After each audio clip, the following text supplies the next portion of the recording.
So BSP, kailan matatapos yung national ID natin? 80 million na para mapabilis na. 42 million po yung cards na na-print 42 ng 42. Pakisagot ulit, ano nangyari po dun sa nagkamali na disenyo na kailangang babaguhin? Yung 20 million mahigit. Ay, hindi- Ibabasura na ho ba yun yung mga questions directed to the BSP? Ito po ay may kinalaman doon po sa national ID na may budget po na 28 billion and it started back in 2018 and hanggang ngayon hindi pa rin po natatapos. Ang akin lang po pinagtataka, inarbor nyo po sa PSA yung pagpapagawa, pag-a-assign, pagbibigyan ng task kung sino po yung gagawin national ID. No, matapos nyo po ma-arbor, isinabcontract nyo po sa isang company.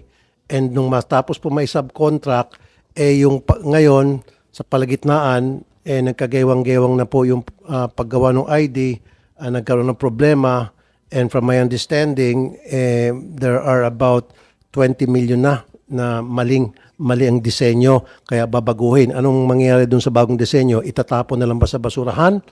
At ano na lang yon? Kumbaga, wala na yung mga nagawa ng maling ID kasi gagawa kayo ng bagong design or magpapalabas kayo ng corrected design and then yung lumang design and the corrected design, gagawa lang kayo ng konting correction doon.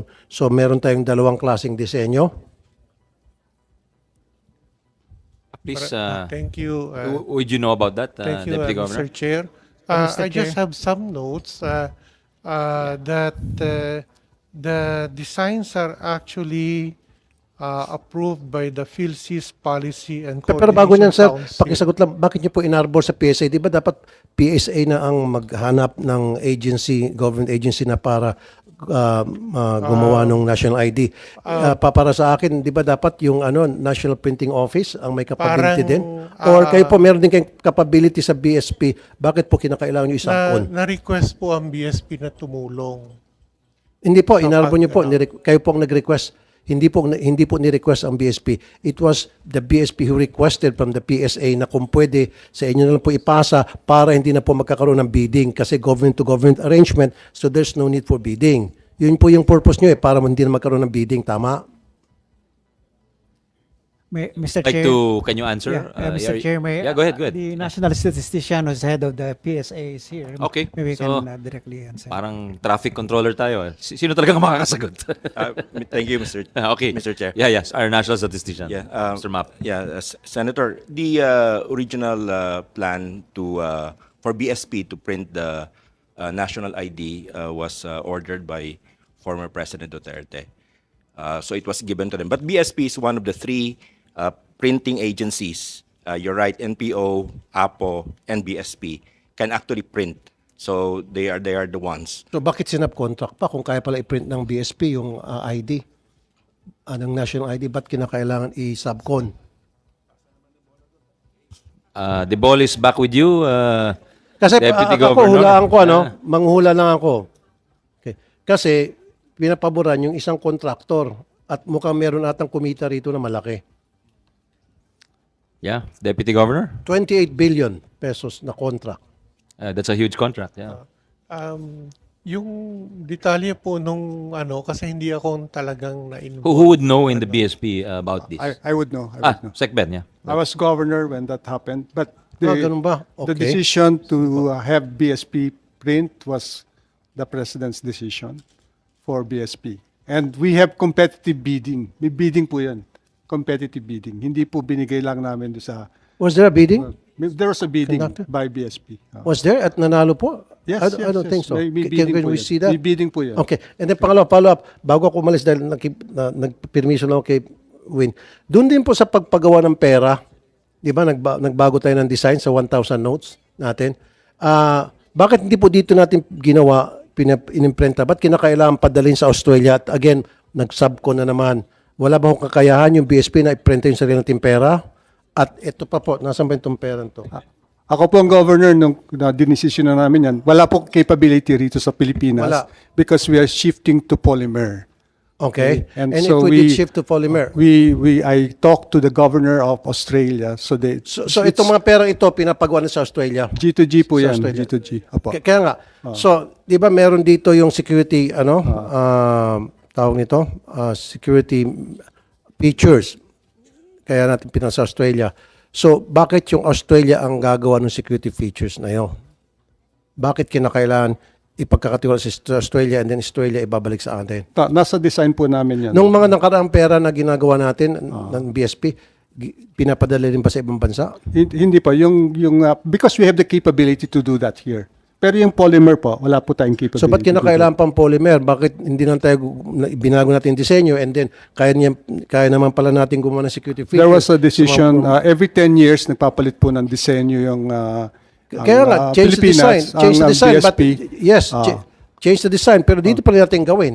Pero Kaya wala, naman natin, wala nga po capability for polymer production. bakit dito. kailangan pumunta tayo sa polymer? Who made that decision na kailangan pumasok tayo sa polymer? The Central Bank Monetary Board decided. Well, Because it's safer, it's more economical. Anong pinagkaiba? Wait a minute. Anong pinagkaiba nung nitong perang ito at saka yung sa dating pera? I've seen the data na for the past 10 years, 47 million lamang ang nahuli ninyo na mga nag-counterfeit ng pera natin. 7 million pesos lang worth for so many years. Na ibig sabihin na napeke, yung mga peking pera na kumpiska ninyo. So, kumparahin mo yung 7 million pesos na nalugi, sabihin natin nalugi o na counterfeit na pera sa bagong disenyo na gagastos nyo by the billions, bakit pa tayo nagpa-polymer? Ba't nilang tayo ipagpatuloy? Ibang disenyo, ibang itsura, pero yung pa rin yung mga security features na gamitin tulad ng ginawa niyo sa dating mga pera. Ba't kinakailan pa Your Honor, the Monetary Board made the decision. It's cheaper. I know because it's yung mga pera po natin dati after 3 months wala na po, hindi na magamit. It's cheaper and that is also recyclable after it, and yan po because of the pandemic especially, pwedeng yung ng alcohol ho yan, yung current money ho natin nun, hindi nyo pwedeng lagyan. Mag-smudge po yun. Wala na rin abaka. Pinag-aralan na rin po namin yun. That's a very small part of the money po. Yeah, they can always use the reason, pinag-aralan, pinag-decide ng board, wala talagang gustong mag-amin ng kasalanan. Yung bang talang sabihin, it was me, it was my decision, and I'm to be blamed, period. Palaging nagtuturuan. Ganon din sa kabilang hearing na pinuntahan ko. I assume responsibility, sir. It was my decision when I was governor. Okay, very good. Last na lamang po. So kailan BSP, kailan matatapos yung national ID natin?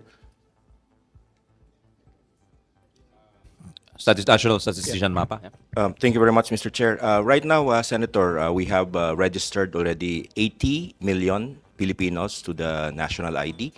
This is about 87% of the 92 million target, which are the 5 and above. 5 kasi hindi pa po tayo magre-register dun sa 0 to 4. Now dun sa 80 million na Okay, na-register sige po, na, 80 million na para mapabilis na. 42 million po yung cards na na-print 40 ng million. Pakisagot ulit, ano nangyari po dun sa nagkamali na disenyo na kailangang babaguhin? Yung 20 mga- million mahigit. Ay, hindi- Ibabasura na ho ba yun? Yung mga...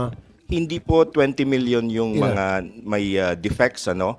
Okay. Ito po'y pinapalitan, piniprint uli ng BSP service provider for free po yun. Under free. sa kanila. Hindi natin magbayad. So bakit nung umpisa pa lamang nalaman nyo natin baka magkakaproblema, bakit nyo ipagtiwala pa rin gawin dun sa kumpanya na yun na kinontract ninyo, hindi pala nila kayang gumawa at isang beses pa lamang na walang pagkakamali. We requested the BSP senator. In fact, we wrote them a letter because the president also instructed PSA to look for additional service provider so that it can fast track the printing of the PhilID cards. So we requested the BSP if their service provider can print up to 50 million at the end of the year so that we can have another service provider that can continue the remaining cards. Next year matatapos na ba lahat ng national ID natin? We are waiting for the decision from the BSP if they can cut the current service provider. So hindi nyo pa ho alam kung next year sa isang taon? Our 2 years target, from now? Senator, is that if the BSP agrees that 50 million, parang mag-stop ang service provider at 50 million, and then we will get another service provider because we really need another line. At the current output, we cannot finish it on time. We need another line. So if we have another line, this would mean a quicker release of the PhilID. So we have substantial by next year po. So by next year, meron tayong mga national ID na magagamit na ng mga tao. Okay, sige po. Yun lang po. Thank you, Mr. Chair. At thank you, Senator Win. Thank you so much.